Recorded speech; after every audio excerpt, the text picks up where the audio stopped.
नमो वाञ्छनीयं नमो सूर्यकायं नमो वायुपुत्रं नमो सूर्यमित्रं नमो रुद्ररक्षाकरं रुद्ररूपं नमो मारुतिं रामदूतं नमामि नमो बालदेशं नमो दिव्यभासं नमो वज्रदेहं नमो ब्रह्मतेजम् नमो शत्रुसंहारकं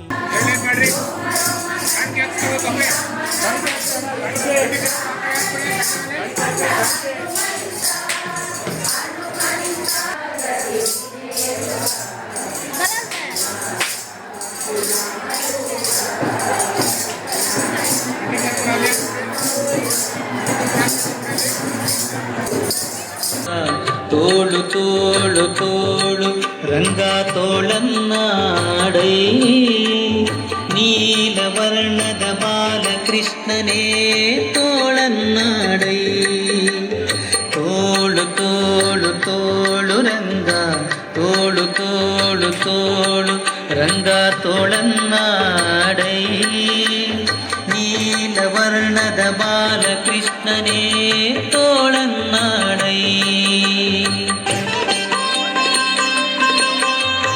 ತುಮಕೂರು ಜಿಲ್ಲೆ ಶಿರಾನಗರದಲ್ಲಿರುವ ಶ್ರೀ ಗವಿ ಆಂಜನೇಯ ಸ್ವಾಮಿ ಮತ್ತು ಶ್ರೀ ದುರ್ಗಾ ಮಾತೆ ಪಾದಪದ್ಮಗಳ ದೇವಸ್ಥಾನಗಳ 40ನೇ ವರ್ಷದ ಜಾತ್ರಾ ಮಹೋತ್ಸವ ನಡೆಯುತ್ತಿದೆ. ಇವತ್ತು ಜಾತ್ರೆಗಾಗಿ ಶಿರಾನಗರದಾದ್ಯಂತ ಎಲ್ಲ ಭಕ್ತಾದಿಗಳು ಆರತಿ ತಂದು ಪೂಜೆ ಪುನಸ್ಕಾರಗಳನ್ನು ನೆರವೇರಿಸಿಕೊಂಡು ಪ್ರಸಾದ ಸ್ವೀಕರಿಸಿ ಹೋಗ್ತಾ ಇದ್ದಾರೆ. ಈ ದೇವಸ್ಥಾನದ ವತಿಯಿಂದ ಆಂಜನೇಯ ಸ್ವಾಮಿ ದೇವಸ್ಥಾನದ ಮೇಲ್ಗಡೆ ಇದು ಗೋಪುರವನ್ನು ನಿರ್ಮಾಣ ಮಾಡ್ತಾ ಇದ್ದೀವಿ. ಭಕ್ತಾದಿಗಳು ಗೋಪುರದ ನಿರ್ಮಾಣವನ್ನು ವೀಕ್ಷಿಸಿ ಅದಕ್ಕೆ ಧನ ಸಹಾಯ ಮಾಡಬೇಕು ಅಂತ ಭಕ್ತಾದಿಗಳಿಗೆ ವಿನಂತಿಸ್ತೇನೆ. ಯಾಕೆಂದ್ರೆ ಈ ನಮ್ಮ ಗವಿ ಆಂಜನೇಯ ಸ್ವಾಮಿ ಮತ್ತು ದುರ್ಗಾ ಮಾತೆ ಪಾದಪದ್ಮಗಳ ಒಂದು ಜಾತ್ರಾ ಮಹೋತ್ಸವ ತುಂಬ ವಿಜೃಂಭಣೆಯಿಂದ ಈ ದಿವಸ ಶಿರಾನಗರದಲ್ಲಿ ನಮ್ಮ ಈ ಆಂಜನೇಯ ಸ್ವಾಮಿ ಟ್ರಸ್ಟ್ ವತಿಯಿಂದ ಹಾಗೂ ಎಲ್ಲ ಭಕ್ತ ಮಹಾಶಯರುಗಳ ಒಂದು ಸಹಾಯದಿಂದ ಈ ಒಂದು 40 ವರ್ಷದ ವಿಶೇಷವಾದ ಒಂದು ಈ ಜಾತ್ರಾ ಮಹೋತ್ಸವ ನಡೀತಾ ಇದೆ. ಹಾಗೂ ಇಲ್ಲಿ ಸುಮಾರು ಬೆಳಿಗ್ಗೆ 5:30ಯಿಂದ ರಾತ್ರಿ ಸುಮಾರು 10:30, 11 ಗಂಟೆವರೆಗೂ ಸುಮಾರು ಸಾವಿರ ಜನಸಂಖ್ಯೆಯಲ್ಲಿ ಜನ ಬಂದು ಸ್ವಾಮಿಯ ದರ್ಶನ ಮತ್ತು ಪಾದಪದ್ಮಗಳ ಒಂದು ದೇವಿ ಪಾದದ ಒಂದು ದರ್ಶನ ಮಾಡಿ ಇಲ್ಲಿ ಪ್ರಸಾದವನ್ನು ಸ್ವೀಕಾರ ಮಾಡಿ ಬಹಳ ಖುಷಿಯಿಂದ ಜನ ಅವರವರ ಇದಕ್ಕೆ ಆರತಿಗಳ ಮುಖಾಂತರ ಬಂದು ಹೋಗ್ತಾ ಇದ್ದಾರೆ. ನಮ್ಮ 40ನೇ ವರ್ಷದ ಈ ಉತ್ಸವಕ್ಕೆ ಎಲ್ಲ ಜನ ಸಹಕಾರ ಕೊಟ್ಟು ಸಾವಿರಾರು ಸಂಖ್ಯೆಯಲ್ಲಿ ಬಂದು ಆಗಮಿಸಿ ಇಲ್ಲಿ ನಡೆಸ್ಕೊಡ್ತಾ ಇದ್ದಾರೆ. ಇನ್ನು ಮುಂದಿನ ಕಾರ್ಯ ಬಹಳ ಇದ್ದಾವೆ. ಅವಕ್ಕೆ ಗೋಪುರ ಇದೆ, ಕಲ್ಯಾಣ ಮಂಟಪ ಇದೆ. ಇದೆಲ್ಲದಕ್ಕೂ ದಯವಿಟ್ಟು ಧನ ಸಹಾಯ ಮಾಡಿ. ಜೈ ಶ್ರೀರಾಮ್.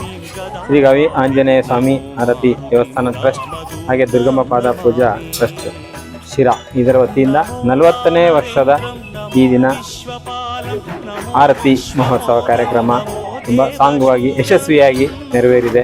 ಅದಕ್ಕೆಲ್ಲ ಕಾರಣಕರ್ತರಾದಂಥ ಭಗವಾನ್ ಜೈ ಶ್ರೀರಾಮರು, ಆಂಜನೇಯ ಹಾಗೆ ದುರ್ಗಮ್ಮ ಇವರುಗಳಿಗೆ ವಂದಿಸುತ್ತಾ ಶಿರಾ ತಾಲೂಕಿನ ಎಲ್ಲ ಸರ್ವಜನರಿಗೂ ಈ ಒಂದು ಶುಭ ಸಂದರ್ಭದಲ್ಲಿ ಹಾರೈಸುತ್ತಾ ಆ ಭಗವಂತನಲ್ಲಿ ಈ ನಾಡನ್ನು ಸುಭಿಕ್ಷವಾಗಿಡುವಂಥ ಪ್ರಾರ್ಥಿಸುತ್ತಾ ಯಶಸ್ವಿಯಾಗಿ ಆಗಲಿಕ್ಕೆ ಎಲ್ಲ ಕಾರಣಕರ್ತರಾಗಿರುವಂಥ ದೇವಸ್ಥಾನ ಮಂಡಳಿಯವರು, ಅರ್ಚಕರು ಹಾಗೂ ಪೊಲೀಸ್ ಇಲಾಖೆ ಹಾಗೂ ಸ್ವಯಂ ಸೇವಕರು ಎಲ್ಲರಿಗೂ ಧನ್ಯವಾದಗಳನ್ನು ತಿಳಿಸ್ತಾ ವಂದನೆಗಳನ್ನು ತಿಳಿಸ್ತಾ ಪ್ರತಿ ವರ್ಷದಂತೆ 40ನೇ ವರ್ಷದ ಗವಿ ಆಂಜನೇಯನ ಆರತಿ ಹಾಗೂ ದುರ್ಗಮ್ಮ ದೇವಿಯ ಪಾದಪದ್ಮಗಳಿಗೆ ಆರತಿಯನ್ನು ಈ ವರ್ಷ ಹಮ್ಮಿಕೊಂಡಿದ್ದು ಬೆಳಗಿನಿಂದ 6 ಗಂಟೆಯಿಂದ ವಿಶೇಷವಾಗಿ ಭಕ್ತಾದಿಗಳು ದರ್ಶನ ಪಡೆದರು.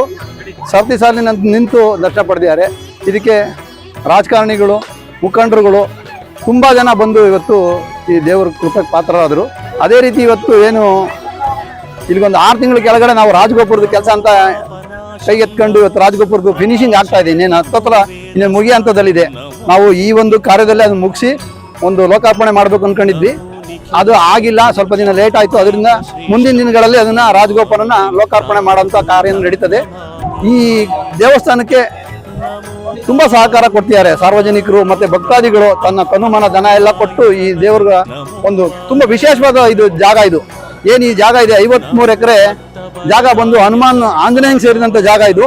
ಇವತ್ತು ನಮ್ಮದು 10 ಎಕರೆನಲ್ಲಿ ನಾವು ಆಂಜನೇಯಂದೊಂದು ಮತ್ತೆ ದುರ್ಗಮ್ಮ ದೇವಿಯ ಪಾದಪದ್ಮಗಳಿಗೆ ಪೂಜೆ ಮಾಡ್ತಾ ಇದ್ದೀವಿ. ಇದು ಹಿಸ್ಟಾರಿಕಲ್, ಇದು ಹೋರಾಟ ಶ್ರಮದಿಂದ ಈ ಒಂದು ಸ್ಥಳ ನಮಗೆ ಸಿಕ್ಕಿದೆ. ಇದು ಹಿಂದೂಗಳ ಪವಿತ್ರವಾದ ಕ್ಷೇತ್ರ ಆಗಿದೆ.